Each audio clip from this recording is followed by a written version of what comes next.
যে কেরাত প্রতিযোগিতায় ভালো তাকে বের করে নিয়ে আসা, যে হাদিসে ভালো তাকে বের করে নিয়ে আসা, যে অঙ্কে ভালো তাকে বের করে নিয়ে আসা, যে খেলায় ভালো তাকে বের করে নিয়ে আসা, এরকম সব প্রতিভাগুলোকে ধীরে ধীরে বের করে নিয়ে আসা। তোমাদের কাছে একটাই আমার পরামর্শ, লেখাপড়া, লেখাপড়া এবং লেখাপড়া। আমাদের এই মেধাবী সন্তানদের মাঝেই কিন্তু লুকিয়ে আছে আমাদের ভবিষ্যৎ বাংলাদেশের নেতৃত্ব।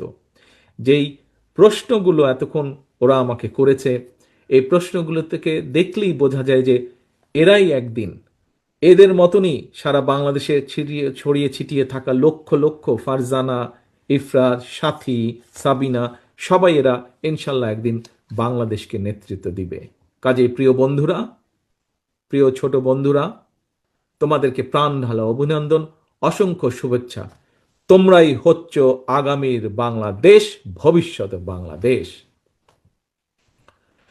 স্কুল মাদ্রাসার আমার প্রিয় কিশোর তরুণ বন্ধুরা, তোমাদের মতন কিশোর তরুণ কিংবা আমরা যারা জীবনের একটা পর্যায়ে এসে পৌঁছেছি, আমাদের সবার জন্য কিন্তু একটা চরম সত্য হচ্ছে যে জীবনের যেই প্রশ্নটা আমাকে সাকিব মনে হয় করেছিল, জীবনের সফলতার জন্য কিন্তু কোনো সরি, সাকিব না, খুব সময় সাথী করেছিল, ও বোধহয় ডাক্তার হতে চায়, যে অঙ্ক ভালো লাগে না ওর।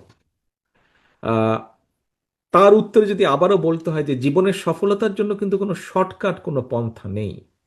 কাজেই এখন তোমাদের হাতের কাছে হয়তো নানা রকম ইলেকট্রনিক্স গ্যাজেট থাকে, বিভিন্ন জনের হাতে স্মার্টফোন, ল্যাপটপ, ট্যাবলেট, ফলে প্রয়োজনীয় বা অপ্রয়োজনীয় নানা কিছু অনেক সময় দেখতে দেখতে সময় অপচয় হয়ে যায়।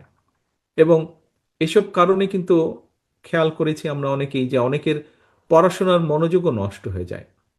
এবং এই অবস্থায় কিন্তু সোশ্যাল মিডিয়ার নানা রকম প্রলোভন উপেক্ষা করে বিভিন্ন পর্যায়ে এই মেধা প্রতিযোগিতায় যারা অংশ নিয়েছে, আমি বিশ্বাস করি, আমি দৃঢ়ভাবে বিশ্বাস করি তোমরা সবাই মেধাবী যারা যারা অংশগ্রহণ করেছিলেন।